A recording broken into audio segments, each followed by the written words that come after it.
अभिवादन स्वीकार कीजिए ब्रजेश मिश्रा का और आप देखना शुरू कर चुके हैं द डिबेट। बहनों भाइयों, हाई प्रोफाइल निकाय चुनाव उत्तर प्रदेश में संपन्न हो चुके हैं।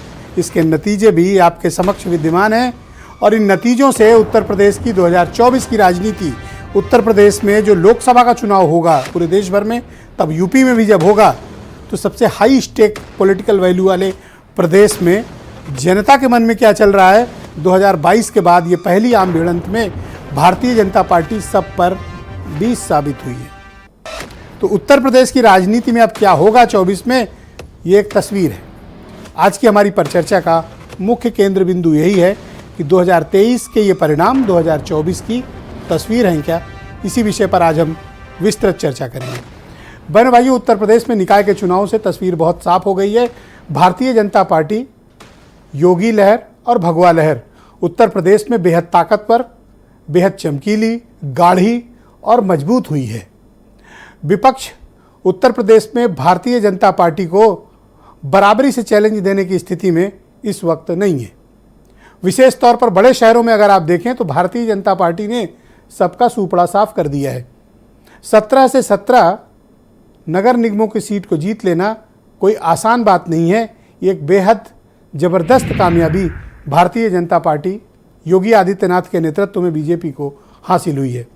बीजेपी उत्तर प्रदेश में अपने चमकते हुए स्वर्णिम काल से गुजर रही है। भारतीय जनता पार्टी को उसके पैदाइश से लेकर अब तक उत्तर प्रदेश में इतनी बड़ी सफलता, जो उसको 2014, 2017, 2019, 2022 और अभी निकाय चुनावों से प्राप्त हुई है।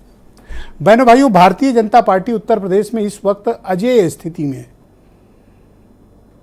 चाहे कि नगर पालिकाएं हों और चाहे नगर पंचायत हों, बड़ी तादाद में भारतीय जनता पार्टी जीत कर आई है। नुकसान भी हुआ है। तमाम दिग्गज अपने अपने क्षेत्र के पालिकाएं, पंचायत हारे हैं, लेकिन इसके बावजूद बड़े शहरों में बीजेपी अपनी ज़बरदस्त छाप छोड़ने में कामयाब हुई है। यानी उत्तर प्रदेश के लोगों में और विशेष तौर पर बड़े शहरों के मतदाताओं में भारतीय जनता पार्टी के प्रति विश्वास और मजबूत हुआ है। अब आइए हम बात करते हैं अपोजिशन की।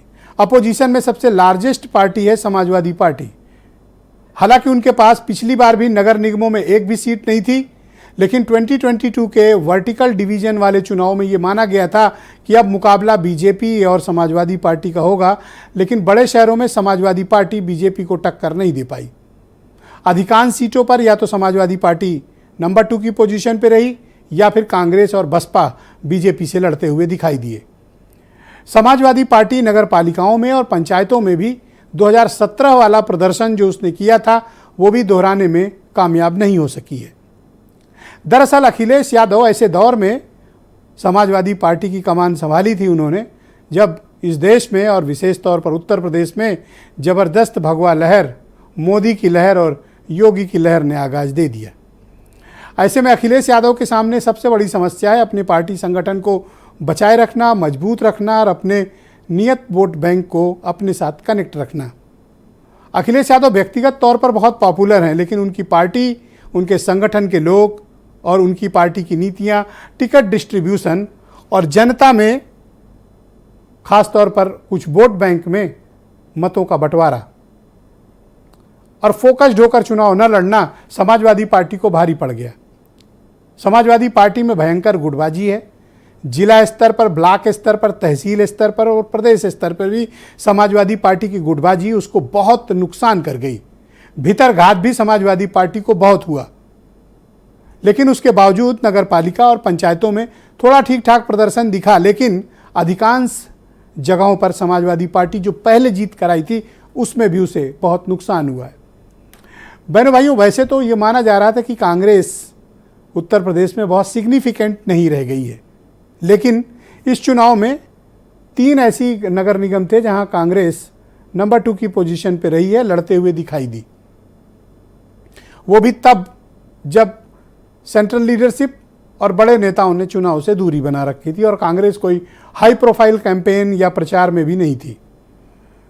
कांग्रेस के लिए जो सबसे तसल्ली वाली बात इस निकाय चुनाव में निकल कर आई है कि रायबरेली को कंफर्टेबली जीत लेना। ये माना जा रहा था कि इस बार रायबरेली भी बहुत मुश्किल है। ऐसे में कांग्रेस ने बाउंस बैक करके रायबरेली और बाकी 4 नगर पालिकाएं जीती हैं। और इस चुनाव में एक नई डिस्कवरी हुई है आम आदमी पार्टी। हालांकि नगर निगमों में कोई बड़ी छाप नहीं छोड़ पाए, हर जगह पार्टी को बहुत नुकसान हुआ और उम्मीद नहीं थी कि इतने कम वोट भी आएंगे। लेकिन उसके बाद नगर पालिका और पंचायत में आम आदमी पार्टी की एंट्री काफ़ी चौंकाने वाली रही और सबसे ज़्यादा चौंका गया रामपुर नगर पालिका आम आदमी पार्टी का जीत लेना। यानी उत्तर प्रदेश में आम आदमी पार्टी धीरे धीरे अपने पैर जमाने की कोशिश कर रही है। 4 नगर पालिका और 9 टाउन एरिया जीत के आम आदमी पार्टी ने उत्तर प्रदेश में अपनी एंट्री कर ली है। लेकिन बहनों भाइयों, जो दरअसल इस पूरे निकाय चुनाव के अभियान के विजेता हैं वो हैं बागी। बीजेपी भी बागियों से परेशान थी और समाजवादी पार्टी भी। इसलिए आप देखते होंगे कि नगर पालिका और टाउन में अदर्स बहुत जीत कर आए हैं। अदर्स मतलब ये वो हैं जो अपनी पार्टी का टिकट न मिलने के कारण बगावत करके खड़े हुए हैं। ये वो निर्दलीय कैंडिडेट हैं जो अपने अपने क्षेत्र में, अपने अपने टाउन में, अपने अपने शहरों में बहुत ही पॉपुलर हैं और ताकतवर हैं। उनको उनकी पार्टी ने, जिससे उनका एफिलिएशन था, उन्होंने टिकट नहीं दिया। लिहाजा ये इंडिपेंडेंट खड़े हुए, अपनी ही पार्टी वालों को हराकर जीत कर आए। ऐसे इंडिपेंडेंट की तादाद बहुत है। और अगर ये इंडिपेंडेंट इकट्ठे कर लो तो ये बीजेपी सपा दोनों पर भारी हैं, क्योंकि ये व्यक्तित्व का भी चुनाव होता है। हर शहर के अपने नेता हैं, जिन नेताओं का अपना अपने क्षेत्र में बड़ा प्रभाव है। तो उत्तर प्रदेश में 2023 के इन परिणामों से एक चीज तस्वीर साफ हुई है कि 2024 फिलहाल भारतीय जनता पार्टी को कोई चैलेंज नहीं है।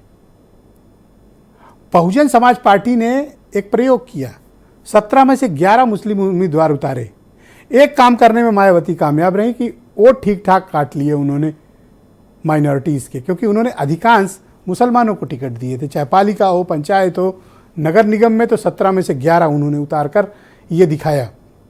और सबसे चौंकाने वाला रिजल्ट था मेरठ का, जहां असदुद्दीन ओवैसी की पार्टी MIM समाजवादी पार्टी से आगे रही और उनके कैंडिडेट ने सेकंड पोल किया। यानी मुसलमान मतों का बंटवारा उत्तर प्रदेश में बम्पर हुआ है। कांग्रेस को भी मिला, बहुजन समाज पार्टी ने भी लिया, MIM ने भी लिया और आम आदमी पार्टी ने भी लिया। समाजवादी पार्टी उसकी मैक्सिमम बेनिफिशियरी है, लेकिन मुस्लिम मतों का बंटवारा समाजवादी पार्टी को कमजोर करने और उसकी राजनीतिक ताकत में बड़ी कमजोरी करके गया है। यह लब्बो-लुआब है उत्तर प्रदेश के चुनाव का। यहां मुद्दे नहीं, जातियां और वोट बैंक लड़ते हैं। इस सच्चाई को हर किसी को मानना चाहिए। कड़वी है लेकिन मानना सबको चाहिए। हकीकत भी यही है। तो आज हम अगले 1 घंटे इस बात की चर्चा करने वाले हैं अपने तमाम विश्लेषक और मेहमानों के साथ कि उत्तर प्रदेश की राजनीति का पड़ाव अब कहाँ है और बीजेपी 2024 में क्या अजेय है। अब उस पर कंट्रोल करना विपक्ष के बूते की बात नहीं है। आज चर्चा का यही विषय है। आप कुछ स्टेटमेंट सुन लें। जनता को प्रदेश के अंदर बुनियादी सुविधाएं उपलब्ध कराने, उनके समग्र विकास और उन्हें स्मार्ट सिटी के रूप में विकसित करने के आदरणीय प्रधानमंत्री जी के विजन को डबल इंजन सरकार ने जिस प्रभावी तरीके से आगे बढ़ाया है, आज ये जनादेश सबके सामने है। लोकतंत्र में इतनी लूट, बेईमानी और अधिकारियों पर दबाव कभी किसी ने नहीं देखा होगा जो इस चुनाव में देखने को मिला। और खासकर एक अधिकारी का नाम बहुत लिया, कोई CDO है जो पिछले लोकसभा के चुनाव से लेकर के अभी तक जितना प्रधानों को, BDC को, कोटेदारों को परेशान कर सकते हैं कर रहे हैं। ये चुनाव हम जब भी आपसे बात हुई है तो एक ही बात कही है कि पिछले चुनाव से इस बार हम कुछ ना कुछ गेन करेंगे। पिछले बार भी हमारे पास नगर निगम की एक भी सीट नहीं थी, इस बार भी नहीं है, लेकिन जो परसेंटेज ऑफ वोट है वो निश्चित हम ग्रो किए हैं। देखिए, उत्तर प्रदेश के जो चुनाव के परिणाम है, निकाय चुनाव के परिणाम, वो बहुत ही उत्साहजनक है, खासतौर से आम आदमी पार्टी के लिए। बहुत सारे नगर पालिका के चेयरमैन, नगर पंचायतों में चेयरमैन हमारे जीते हैं।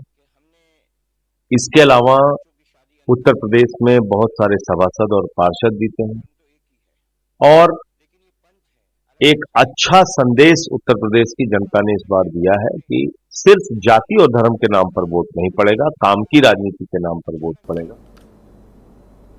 तो बहनों भाइयों, आज की परिचर्चा को आगे बढ़ाएंगे, लेकिन उसके पहले मतदाता सूची का विवाद और काउंटिंग को लेकर गड़बड़ियों के भी तमाम मामले सामने आए थे। आलोक अवस्थी, राजपाल कश्यप,